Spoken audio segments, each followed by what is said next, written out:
ইয়া রাসূলুল্লাহ ইয়া হাবিবাল্লাহ মা শানুকা ইয়া রাসূলুল্লাহ হুজুর আপনার শান আমি আয়েশা আমাকে একটু শোনান। আম্মা জান আয়েশা বলেন ও দুনিয়া মেরা আমি আয়েশা আল্লাহ নবী ইস্তিল্লা বাথরুমে যাওয়ার পরে আমি আয়েশা বাথরুমের ভিতরে ঢুকে পড়তাম। আল্লাহর নবী ইউরিন বাথরুম কোনদিন আমি আয়েশা দেখতে পাইনি। ধরে বলুন সুবহানাল্লাহ। রাসূল পৃথিবীতে যত নবী এসেছিলেন কোন নবীর পায়খানা প্রস্রাব পাক ছিল? এই ছিল না। মুহাম্মদুর রাসূলুল্লাহ ছাড়া আর কারো পাক ছিল না। আমার রাসূলের পায়খানা প্রস্রাব কেউ দেখিনি। এই জন্য আহলে সুন্নাত ওয়াল জামাতের মত হলো আল্লাহ নবীর পায়খানাকে পায়খানা বলা চলবে না, আল্লাহ নবীর প্রস্রাবকে প্রস্রাব বলা চলবে না, প্রস্রাব মোবারক বলতে হবে। আল্লাহ নবীর জুতোকে জুতো বলা যাবে না, জুতা মোবারক বলতে হবে। আল্লাহ নবীর জামাকে জামা বলা যাবে না, জামা মোবারক বলতে হবে। আল্লাহ নবীর পাগড়িকে পাগড়ি বলা চলবে না, পাগড়ি মোবারক বলতে হবে। ও আমার মেয়েরা, নবী আমার দিন দুনিয়ার বাদশাহ, বুখারী শরীফের হাদিস, আল্লাহ নবীর নূরে বদনে সিংহা লাগানো হলো। রাসূলের গা থেকে শরীর থেকে বদ রক্ত বার করা হচ্ছে, সিংহা লাগিয়ে একটা পাত্রে রক্তগুলো রাখা হলো। আল্লাহ নবী সাহাবীকে বললেন ও আমার সাহাবী রে, আমি রাসূলুল্লাহ আমার এই রক্তগুলো নিয়ে গিয়ে একটু বাইরে ফেলে দাও। সাহাবী হুজুর হাতে করে দিয়ে গিয়ে বাবা কোথায় ফেলে দেবো? কে বেয়াদবি করে ফেলবে?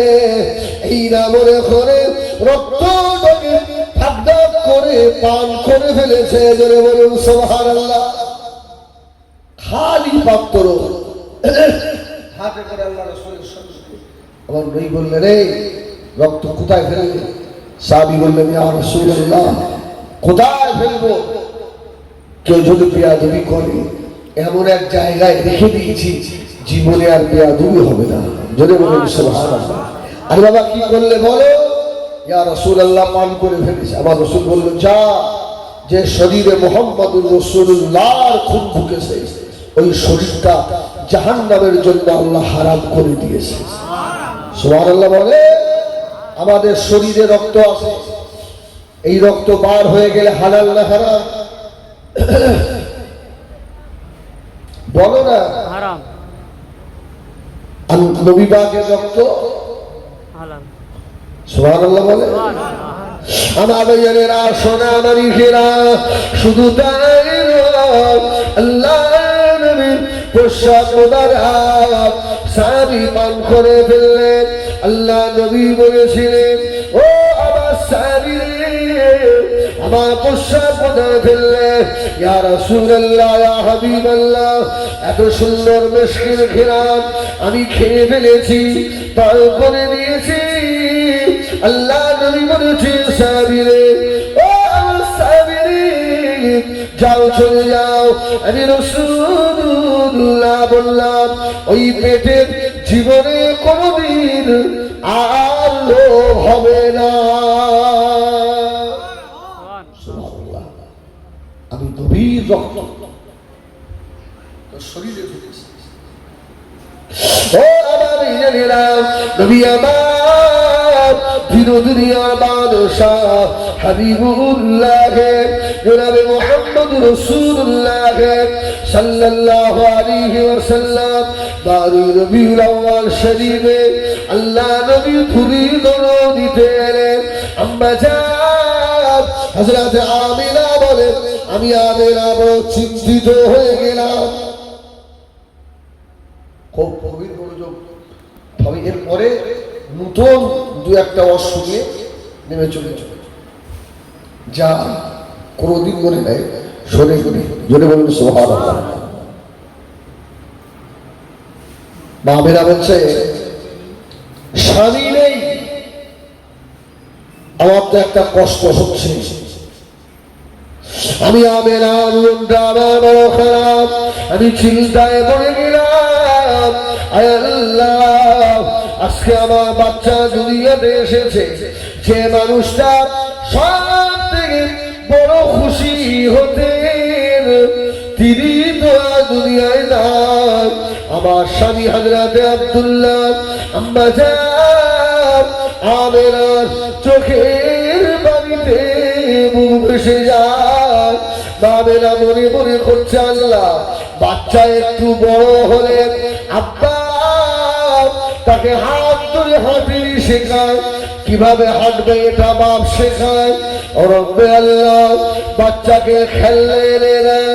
আমার মুহাম্মাদের আহাবরার মতো খোঁজখবর নেওয়ার মতো কেউ নাই আল্লাহ, কেউ কে খেলনা এনে দেবে। আম্মা জান আমেরা চোখে পানিতে মুখ ভেসে যাচ্ছে। আল্লাহ পাকের তরফ থেকে আওয়াজ হয়ে গেল, এবার আমিনা কাঁদবি না, আমার মুহাম্মদকে আমি আল্লাহ বাবারা এতিম করে পাঠিয়েছি। আমি আল্লাহকে আমার হাবিবের শক্তি নয়, আমার হাবিবের খেলনা, দুনিয়ার কোন খেলনা আমার হাবিব নেবে না। আমার হাবিবের জন্য আমি আল্লাহ পাক আসমানের চাঁদকে খেলনা করে দিয়েছি। বলুন সুবহানাল্লাহ। দুনিয়ার কি খেলনা, আমার হাবিবের জন্য আমি আল্লাহ আসমানের চাঁদকে খেলনা করেছি। এই জন্য বাবেরা বলে, আমার মুহাম্মদ যখন দোল্লায় শুয়ে থাকত, আসমানের চাঁদের দিকে তাকিয়ে যেদিকে ঘুরত, আমি আমেরা দেখতাম আসমানের চাঁদটা যেন সেই দিকে হেলে যাচ্ছে। জোরে বলুন সুবহানাল্লাহ। এই নবীকে আমাদের মতো বলা চলে। আমরা হযরত আমেরা রাদিয়াল্লাহু তাআলা আমার বাচ্চেন, আমার বেটা মুহাম্মদকে আল্লাহ এত বড় নিয়ামত করেছে গো। আমার বেটা নিয়ে আমি চিন্তা করলাম, আল্লাহ ছেলে আস্তে আস্তে বড় হলে বাপের হাত ধরে নিয়ে ঘোরায়, আমার মুহাম্মদকে কে নিয়ে ঘোরাবে? আল্লাহ আওয়াজ দিলে, ও আমার আমেরা, ও চিন্তা করো না।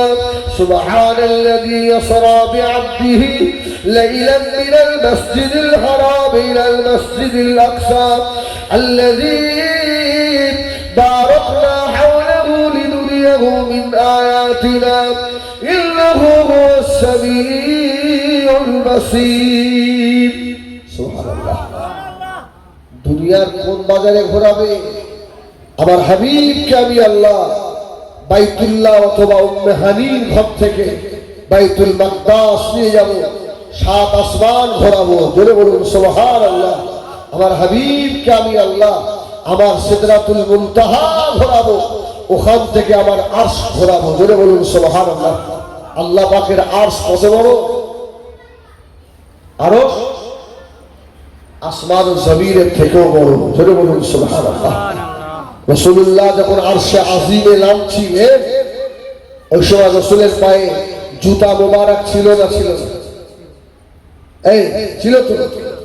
রাসূল চিন্তা করলেন আরশে নামবো তো জুতোটা খুলে দিই। আরে আল্লাহ পাকের আরশে আজিমের থেকেও মুহাম্মদুর রাসূলুল্লাহ সাল্লাল্লাহু আলাইহি ওয়াসাল্লামের জুতোর তলার ধুলোর দাম আল্লাহ দরবারে কোটি গুণে বেশি। জোরে বলুন সুবহানাল্লাহ। একটা হাদিস, আল্লাহ পাক আরশ তৈরি করলেন, আরশুহু আলাল মা, পানির উপরে আল্লাহ রাখলেন, আরশ টলমল টলমল করছে। আল্লাহ বলছে, আরশ স্থির হ, কাঁপছিস কেন? ঠান্ডা হ। আরশ ঠান্ডা হয় না। আল্লাহ ওই সময় আরশে আজিমে পায়ায় লিখে দিলেন কালমা লা ইলাহা ইল্লাল্লাহ, লা ইলাহা ইল্লাল্লাহ, লা ইলাহা ইল্লাল্লাহ মুহাম্মাদুর রাসূলুল্লাহ। ও চাঁদপুরের সোনারা, পাকের নামের খাতিরে আল্লাহ পাকের আরো ঠান্ডা হয়ে গেল, আরো সার খাবে না। আল্লাহ বলছে হবে না, আর সে আজিমে তুলবো আমি আল্লাহ, আমার হেড অফিস সেখানে নিয়ে যাব। কাবা কাউসাইনে আও আদনা, আমি হাবিবকে আমার নিকটে নিয়ে গিয়ে দেখা করবো। জোরে বলুন সুবহানাল্লাহ। অনেকে আসে রসুলের পাকের জুতো মোবারক নিয়ে অনেক রকমের সমালোচনা করে, আসে না? আসে। আরে রসুলকে আমি আপনি কত ভালোবাসি, হাদিস শরীফে এসেছে এক ইহুদির ছেলে, ইহুদি মদিনা মসজিদে নববী শরীফে আযান হয়ে গেল, হাইয়া আলাস সালাত, আযান হয়ে যাওয়ার পরে নবী আমার মদিনার মসজিদে নববীর দিকে রওনা হলেন। সাহাবায়ে কেরামেরা আল্লাহর নবীর পিছনে পিছনে যেতে লাগলেন, নামাজ আদায় করবে। ইহুদির একটা ছোট বেটা আল্লাহ নবীর পিছনে পিছনে গিয়ে আল্লাহ নবী মসজিদে নববীর সর্বমুখী জুতা মোবারক খুলেছে। ইহুদির ছেলেটা জুতোটা দিয়ে আল্লাহ নবীর জুতোর তলা ধুলোর দিকটা মুখে করে নিয়ে জড়িয়ে ধরে দাঁড়িয়ে রয়েছে। জোরে বলুন সুবহানাল্লাহ। আল্লাহ রাসূলের জুতো মুখে করে নামাজ হয়ে যাচ্ছে, বাবা নামাজ হয়ে গেল। আল্লাহ নবী মদিনা মসজিদে নববী থেকে বার হবে, ইহুদির বেটা মুখ থেকে জুতোটা খুলে দিয়ে আল্লাহ নবীর কদমে পড়িয়ে নেন। জোহর আসর মাগরিব ইশা ফজর সব উঠতে ছেলেটা দাঁড়িয়ে থাকে। কয়েকদিন হয়ে গেল, আল্লাহ নবী ছেলেটাকে আর দেখতে পাচ্ছেন না। সাহাবীদের ডাকলেন, ও আমার সাহাবীরা, যে ছেলেটা আমি রাসূলুল্লাহ আমার জুতো মোবারক মুখে করে নিয়ে দাঁড়িয়ে থাকতো, বাবা ছেলেটাকে আর কতদিন দেখা যায় না বাবা। একজন সাহাবী দাঁড়িয়ে বললেন, ইয়া রাসূলুল্লাহ, ইয়া হাবিবাল্লাহ, ছেলেটা বড় বেমারি, মনে হয় আর বেশি দিন বাঁচবে না। আমার নবী বললেন, বাবা কি কথা শোনালে তোমরা আমায়? কি কথা বললে? চলো বাড়ি যাবো, সেটাকে একবার দেখে আসি, একবার দেখে আসি। আল্লাহ নবী সাহাবায়ে কেরামদেরকে সঙ্গে করে নিয়ে আল্লাহ নবী রওনা হয়ে গেলেন। নবী আবার আস্তে আস্তে গিয়ে ইহুদির ঘরের দরজার সম্মুখে গিয়ে দাঁড়িয়েছে। ও ইহুদি, দরজা খুলে দাও। দরজা খুলে দেওয়া হলো। আল্লাহ নবী ঘরের মধ্যে প্রবেশ করলেন। আল্লাহ নবী মুবারক নজর করে গিয়েছে ছেলেটা একেবারে মৃত্যু শয্যায়। আল্লাহ নবী আস্তে আস্তে গিয়ে ছেলেটা পাশে গিয়ে দাঁড়িয়ে পড়ল। আল্লাহ নবী ছেলেটার মুখের বারে তাকিয়ে, ছেলেটা তো দুর্বল, আর কথা বলার মতো ক্ষমতা নাই। আর আল্লাহ নবী নূরের মুখের বারে তাকিয়ে ফেল ফেল করে কাঁদে, চোখের দুই পাশ দিয়ে পানির টোসা গড়িয়ে যায়। আস্তে আস্তে মাথা নাড়ায়, ইয়া রাসূলুল্লাহ, ইয়া হাবিবাল্লাহ। আর মদিনার মসজিদের সম্মুখে আর আমাকে পাবেন না। ইয়া রাসূলুল্লাহ হে ইয়া হাবিবাল্লাহ, আল্লাহর জুতা মোবারক আর মুখে করে নিয়ে আর দাঁড়িয়ে থাকতে পারবো না। ইয়া রাসূলুল্লাহ হাবিবাল্লাহ, আমার জীবনের একেবারে শেষ সময় চলে এসেছে। আল্লাহ নবী ছেলে কান্না দেখে আল্লাহ নবীর নূরের দুটো চোখে পানি এসে গেল। নবী আমার রাহমাতাল লিল আলামিন আস্তে আস্তে ছেলে পাশে বসে আল্লাহ নবী নূরের হাত মোবারক মাথার উপরে বোলাতে লাগলেন।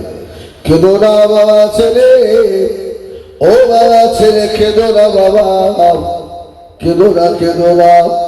আল্লাহ নবী আল্লাহ পাকে দরবারে দুটো হাত তুলে দিয়ে অজরে কাঁদতে লাগলেন। আল্লাহ, যে ছেলেটা আমি রাসূলুল্লাহ জুতা মোবারক বুকে করে নিয়ে দাঁড়িয়ে থাকতো, আল্লাহ আমি রাসূলুল্লাহ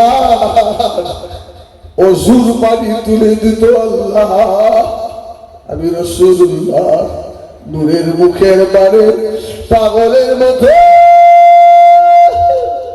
তাকিয়ে থাকতো। আল্লাহ, ওই ছেলেটা এখনই মরে যাবে, এখনই মারা যাবে। আল্লাহ এখনই মরে যাবে, ওই ছেলেটা এখনই মারা যাবে। আল্লাহ আমি রাসূলুল্লাহ হাতে হাত দিয়ে যদি কলমা না পড়ে মারা যায় ও তো জাহান্নামী হয়ে যাবে। আল্লাহ আমি নবী দোয়া করি ওর সবার খুনে আল্লাহ নবী এই কথা বলার সঙ্গে সঙ্গে ছেলেটা আর সবার আল্লাহ খুলে দিলে। আল্লাহ নবী বললেন, বাবা ছেলে একবার করে দাও আশহাদু আল্লাহ ইলাহা ইল্লাল্লাহ ওয়া আশহাদু আন্না মুহাম্মাদার রাসূলুল্লাহ। ছেলেটা কলমা পড়ে দিল। আল্লাহ নবী বলেছিলেন, ও আমার সাহাবীরা, বাবারা বাবারা বাবারা, তোমরা যা দেখো না আমি রাসূলুল্লাহ তাই দেখি। বাবা ছেলেটা এখনই ইন্তেকাল করবে, বাবা আমি রাসূলুল্লাহ দেখতে পাই। মালাকুল মউত হযরত আজরাইল আলাইহিস সালাম ওর মাথার কাছে দাঁড়িয়ে রয়েছে। আল্লাহ নবী বলেছিলেন, ও মালাকুল মউত হযরত আজরাইল, এই ছেলেটা আমি নবীর বড় মুহাব্বতি। আল্লাহ নবী বললেন, সাহাবীরা, ও আমার সাহাবারা, যদি জান্নাতি কাউকে দেখতে চাও আমার এই বাচ্চা সাহাবীকে দেখো। আমি রাসূলুল্লাহ বলে দিলাম এই ছেলেটা আল্লাহ পাকের জান্নাতি ছেলে। জোরে বলুন সুবহান। ইহুদির ছেলে হয়ে সে আমার নবীকে এত ইজ্জত করেছে। আজকে মুসলমানের ঘরে জন্ম নিয়ে এত বড় বিয়াদবি। গরুর পেট থেকে গরু হয়, মানুষের পেট থেকে তো মানুষ হয়েছে। বলুন নাউজুবিল্লাহ। এ কথা বলা চলবে? বলা যাবে? হ্যাঁ, একদল তো বলছে নবী ওসিলা দিয়েও দোয়া চাওয়া যাবে না। হযরত ওমর রাদিয়াল্লাহু তাআলা থেকে হাদিস আছে, যে দোয়ায় দরুদ শরীফ পড়া হয় না ওই দোয়াটা আসমানে গিয়ে ঝোলে, আসমানের উপরে ওঠে না। সুবহানাল্লাহ। আসমানের উপরে ওই দোয়াটা ওঠে। তবে দোয়া চাইবার কিছু সিস্টেম আছে না নেই? যদি আপনি খাজা বাবার দরবারে গিয়ে ডাইরেক্ট খাজা বাবার কাছে চান, আপনার ঈমান থাকলো? শিরিক হয়ে গেল না? যদি দাদা হুজুরের মাজারে গিয়ে ডাইরেক্ট দাদা হুজুরের কাছে চান, ঈমান থাকলো? আল্লাহর ওলিদের ওসিলা দিয়ে দোয়া চাইতে হবে। রাসূলের পাকের মাজারে গিয়ে নবী পাকের ওসিলা দিয়ে দোয়া চাইতে হবে। ও আমার ভাইয়েরা, সোনামানিকেরা, এই পৃথিবীর জমিনে প্রথম মানুষ হযরত আদম আলাইহিস সালাম, আম্মা জান হযরত হাওয়া আলাইহিস সালাম। ও ভাইয়েরা, আম্মা হাওয়ার মাধ্যমের ভিতরে আল্লাহ পাক যত বাচ্চা দিয়েছিলেন সব জোড়া জোড়া বাচ্চা। আল্লাহ পাক একটা বাচ্চা সিঙ্গেল দিয়েছিলেন, ওই ছেলেটার নাম হলো আল্লাহর নবী হযরত শীশ আলাইহিস সালাম। কি নবী? শীশ একজন। আল্লাহু আকবার। তো আদম আলাইহিস সালাম কতদিন হায়াতে ছিলেন জানেন? 950 থেকে 1000 বছর। সুবহানাল্লাহ বলেন। 1000 বছর জীবনে 52 বার হজ করেছিলেন। সুবহানাল্লাহ। আদম আলাইহিস সালাম রাসূল বলেছেন, আমার কোন উম্মত যদি ফজরের ফরজ নামাজ জামাতে আদায় করে, আদম আলাইহিস সালামের 52 বারের হজের নেকি আল্লাহ আমার উম্মতের নামায় আমালে দেবে। সুবহানাল্লাহ।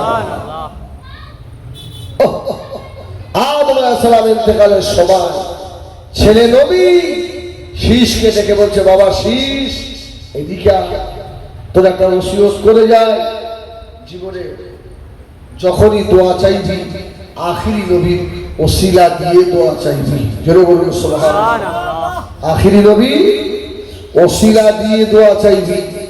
আমাদের আব্বা আদম নবী এ কথা শিখে, বাবা রে, আমি যখন জান্নাতে ছিলাম, আমি জান্নাতে চৌকাতে দেখেছি লা ইলাহা ইল্লাল্লাহ মুহাম্মাদুর রাসূলুল্লাহ, হুরেদের কপালে দেখেছি লা ইলাহা ইল্লাল্লাহ মুহাম্মাদুর রাসূলুল্লাহ, জান্নাতের গাছের পাতায় পাতায় দেখেছি লা ইলাহা ইল্লাল্লাহ মুহাম্মাদুর রাসূলুল্লাহ।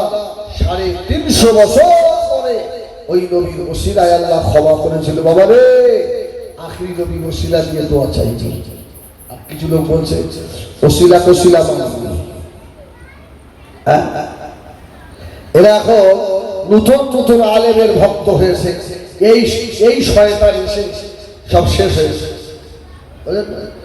দাড়ি টুপি জুব্বা পাগড়ি দেখে বলি সাহেব, ওকে আহলে সুন্নাত ওয়াল জামাতের ভিতরে না বাইরে ওর তো বোঝার ক্ষমতা নেই। কে বলে দিল নবী দিবস করা চলবে না? কে বলে দিল 8 রাকাত তারাবি পড়তে হবে, 20 রাকাত পড়া যাবে না? যুবক ছেলেগুলো ওই নিয়ে হই হই করছে। আমি আপনাদের বলি, ভারতবর্ষের জমিনে যত বড় বড় আলেম আল্লাহ পাঠিয়েছিলেন তাদের ভিতরে ফুরফুরা দাদা হুজুর রহমাতুল্লাহ আলাইহি একজন ছিলেন। বলে বলুন সুবহানাল্লাহ। হ্যাঁ, কত বড় বড় মুফতি আজম বাংলার জমিনে বার হয়েছে, কিন্তু বসিরাটি আল্লামা রুহুল আমিন সাহেব রহমাতুল্লাহ আলাইহি কিতাবে একটা ভুল ধরার মতো কোন মুক্তি এখনো জন্ম নেয়নি। জোরে বলুন সুবহানাল্লাহ। সব ভুল করে গেল।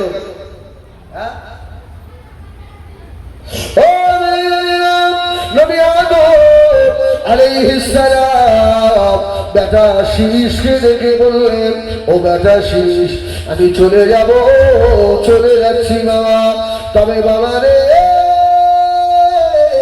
যখন দোয়া চাইবি বাবা আখির জামানার নবীর ওসিলা দিয়ে দোয়া চাইবি রে বাবা, তবে শুনে রাখ, ওই নবীর ওসিলা না দিলে তোর দোয়া কবুল হবে না বাবা শীশ রে। আমার সোনামানিকেরা, এই পৃথিবীর জমিনে আল্লাহ 313 জন রসুলকে আল্লাহ পাঠিয়েছিলেন। নবী আলাদা, রসুল আলাদা। 313 জন রসুল এসেছিলেন। আদম আলাইহিস সালাম ছিলেন রসুল, ইব্রাহিম আলাইহিস সালাম ছিলেন রাসূল, মূসা কালিমুল্লাহ ছিলেন রাসূল, ঈসা রূহুল্লাহ ছিলেন রাসূল, কিন্তু কারোর কলেমায় লা ইলাহা ইল্লাল্লাহ রাসূলুল্লাহ আছে? সব তো রাসূল, কোন নবীর কলমায় রাসূলুল্লাহ নেই। কিন্তু যখনই বলবেন লা ইলাহা ইল্লাল্লাহ মুহাম্মাদুর রাসূলুল্লাহ, ধরে বলেন সুবহানাল্লাহ, একটা নবীর কলমায় রাসূলুল্লাহ। আল্লাহ নবী হযরত মূসা আলাইহিস সালাম, আল্লাহ পাকের এত বড় নবী ছিলেন। আল্লাহ নবী মূসা এক তারিখে জঙ্গলের ভিতর দিয়ে যেতে লাগলেন। কিছু রাস্তা গিয়ে দেখে একজন মানুষের পা দুটো গাছের শস্যে বাঁধা, পা দুটো বেদা বাঁধা রয়েছে। মানুষটা আল্লাহ পাখির জিকিরে মশগুল হয়ে রয়েছে, সবসময় বলছে আল্লাহ আল্লাহ আল্লাহ আল্লাহ আল্লাহ আল্লাহ আল্লাহ আল্লাহ আল্লাহ। হযরত মূসা আলাইহিস সালামকে দাঁড়ালেন, ও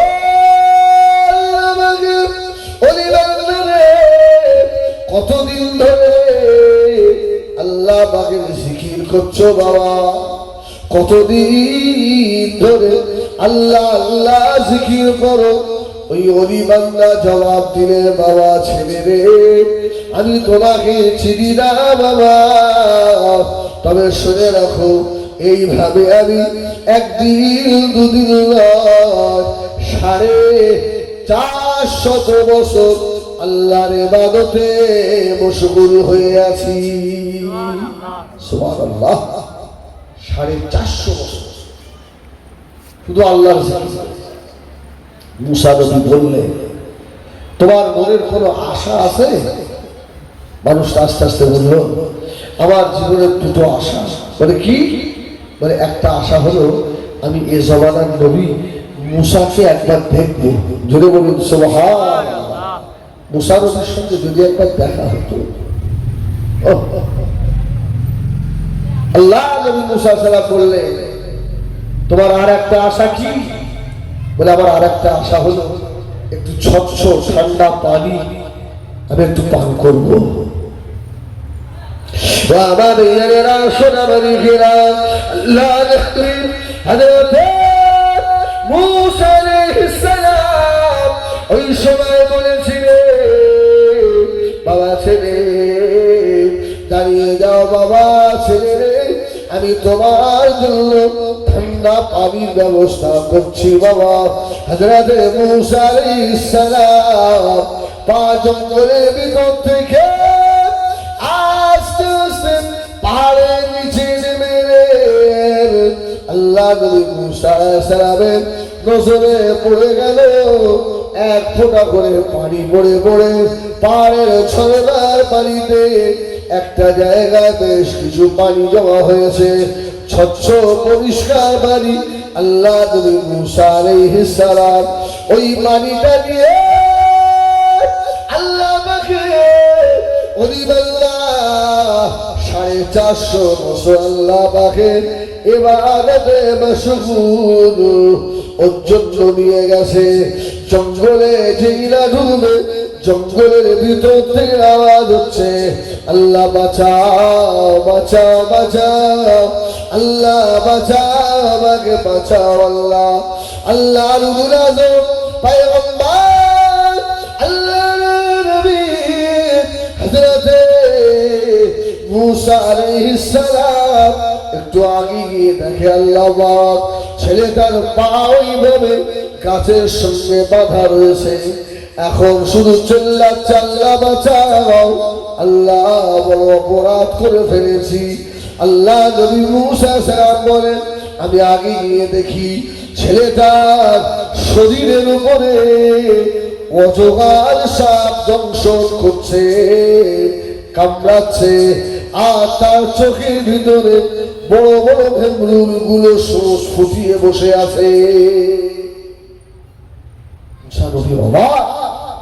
আল্লাহ যে মানুষটা 450 বছর আল্লাহ তোমার জিকির করে এত বড় মাহবুব, আজকে তার অবস্থায় মুসা নবী তো কালিমুল্লাহ, বলে বড় সুবহানাল্লাহ, আল্লাহর সঙ্গে বেশি কালাম করেছেন, কথা বলেছেন।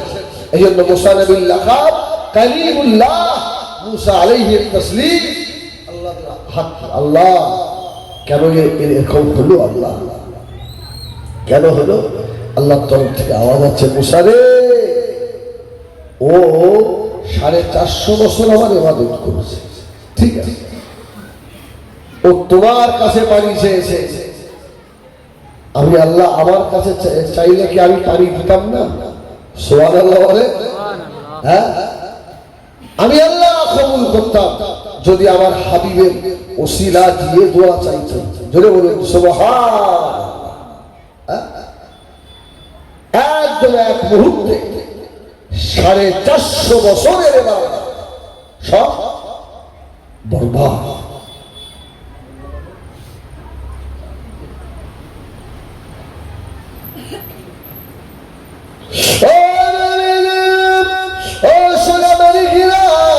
আল্লাহ নবীর সঙ্গে কাউকে মিশাল দেওয়া চলবে না। আমার নবীকে আল্লাহ এত বড় নিয়ামত করলেন, মদিনা মসজিদে নববী শরীফে আযান হয়ে গেল, নামাজ হয়ে গিয়েছে। আল্লাহ নবী একা একা নামাজ আদায় করছেন। হযরত ইমাম হাসান রাদিয়াল্লাহু তাআলা আনহু ছুটে ছুটে গিয়ে আল্লাহর নবীর কাঁধের উপরে উঠে গলা মোবারক জড়িয়ে ধরেছে। জোরে বলুন সুবহানাল্লাহ। আপনারা বলবেন সেই উট খেলবে, হ্যাঁ, ঘোড়া ঘোড়া খেলা ওয়াজ করবে, ও অস্ত্র আপনাদের মুখস্থ হয়ে গেছে। হ্যাঁ, সবসময় মুখস্থ ওয়াজ করলে হয়? একটু কিতাব পত্র দেখতে হয় না? রাসূলুল্লাহ সেজদায় যাচ্ছে, ইমাম হাসান গলা ধরে কানের কাছে মুখটা নিয়ে বলছে, নানা ভাই একটু দুধ খাবো, গাভীর একটা উট পাওয়া যাবে? জোরে বলুন সুবহানাল্লাহ। একটু গাভীর উট। আমার রাসূলুল্লাহ নামাজ যখন পড়তেন, সুবহানাল্লাহ বলেন, আমাদের মতো নামাজ নবী তো আল্লাহর ইশকে ডুবে গেছেন। রাসূলুল্লাহ সালাম ঘুরিয়ে ইমাম হাসানের দিকে তাকিয়ে বললেন, বড় ভাই, সুবহানাল্লাহ বলে, তুমি কিছু বলছিলে? নানু ভাই আপনি শোনেননি? না তো ভাই। নানু ভাই একটু উঠে দুধ খাবো। নানু ভাই আমরা যে গরিব মানুষ, আমাদের তো উঠ নেই। নানু ভাই আমার আব্বা আলী অনেক গরিব, আমার মা ফাতেমা একটা ভালো শাড়িও জোটে না, দেখেন না ছেঁড়া জামা, একটু একটু দুধ হবে, উটওয়ালা দুধ পাওয়া যাবে? আল্লাহ মুরে দুটো চোখে পানি এসে গিয়েছে। বড় ভাই কেঁদো না ভাই, কোথায় পাবো নবী? হযরত ইমাম হাসান বললেন, নানু ভাই আমি জানি আমার নানা মুহাম্মদুর রাসূলুল্লাহ সাল্লাল্লাহু আলাইহি ওয়াসাল্লাম যদি আল্লাহ দরবারে হাত তোলে, আমার নানার দোয়া আমার আল্লাহ পাক ফিরিয়ে দিতে পারে না গো। নানু ভাই দোয়া করুন। নবী আমার দিন দুনিয়ার মানুষ মদিনার মসজিদে নববী শরীফে ভিতরে গিয়ে আল্লাহ নবী দুটো হাত তুলে কাঁদছে, আল্লাহ আমার হাসান আবদার করেছে, আমি নবী কোথা থেকে দেব দুধওয়ালা উট? আল্লাহ আপনি তো ইচ্ছা করলে সব পারেন। আল্লাহ নবীর চোখের মোবারক পানি বার হওয়ার আগে ফেরেশতা জিবরিল আমিন আলাইহিস সালাম এসে হাজির হয়ে গেল। জোরে বলুন সুবহানাল্লাহ। আসসালামু আলাইকা ইয়া রাসূলুল্লাহ ইয়া হাবিবাল্লাহ। হুজুর হুজুর আপনি কাঁদবেন না, আপনার কান্না আমার আল্লাহ সইতে পারে না। ইয়া রাসূলুল্লাহ, ইয়া হাবিবাল্লাহ, আপনি তাড়াতাড়ি করে হাত নামান, একটু হাত নামান। আল্লাহ আমাকে মনে বানিয়েছে, ও জিনাসালাত আমার হাবিবকে গিয়ে বলুন, আমার হাবিব যেন মদিনার মসজিদে নববীর বাইরে গিয়ে একবার দেখে। আল্লাহ নবী দোয়া শেষ করে ইমাম হাসানের থুতনির নিচে হাত দিয়ে আদর করছেন। আল্লাহ নবী বললেন, ও বড় ভাই ইমাম হাসান, চোখে কেন পানি ভাই? আমি রাসূলুল্লাহ আমার বড় ভাইয়ের চোখের পানি সহ্য করতে পারি না। সুবহানাল্লাহ। নবী আমার দিল দুনিয়া বাদশাহ আস্তে আস্তে মদিনা মসজিদে নববী শরীফের বাইরে এসে দেখে একজন অজানা অচেনা মানুষ একটা উটের রশি হাতে করে নিয়ে দাঁড়িয়ে রয়েছেন। জোরে বলুন সুবহানাল্লাহ। আল্লাহ নবী বললেন, ভাই কি পরিচয় আপনার?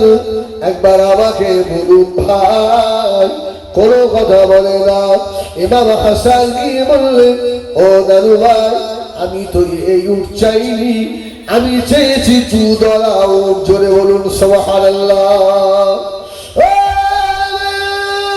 নবী আমার নবী হযরত ইমাম হাসানকে বললেন, বড় ভাই তুমি জানো না আল্লাহ পাক তোমার নানা মুহাম্মদুর রাসূলুল্লাহ সাল্লাল্লাহু আলাইহি ওয়াসাল্লামের এই হাতের আল্লাহ বরকত দিয়েছে আলাদা। জোরে বলুন সুবহানাল্লাহ। আল্লাহ নবী উঠে পিঠের উপরে হাত রেখে বললেন, আল্লাহর হুকুমে এখনই কাবিল হয়ে যাও। সঙ্গে সঙ্গে কাবিল হয়ে গেল, উট বাচ্চা প্রসাব করলো। আল্লাহ নবী উঠেন, উলানের কাছে হাত রেখলেন, চোচো করে দুধ পড়তে লাগলো। বাবা আল্লাহ নবী ওই দুধ ইমাম হাসানকে আল্লাহ নবী নিজে হাতে খাইয়েছিলেন। সুবহানাল্লাহ। এই নবী সাড়ে বিয়াদবি চলে। এই নবীকে কোন অ্যাঙ্গেল থেকে আমাদের মতো বলার সুযোগ আছে? এবার ইবলিস শয়তান, আল্লাহ হলেন রব্বুল আলামিন, আর নবী রাহমাতাল লিল আলামিন। যেদিন ওমা আরসালনাকা ইল্লা রাহমাতাল লিল আলামিন এই আয়াত নাযিল হয়েছে, বুঝছেন? আচ্ছা, নবী তো আমাদের জন্য রহমত, শয়তানের জন্য নবী রহমত?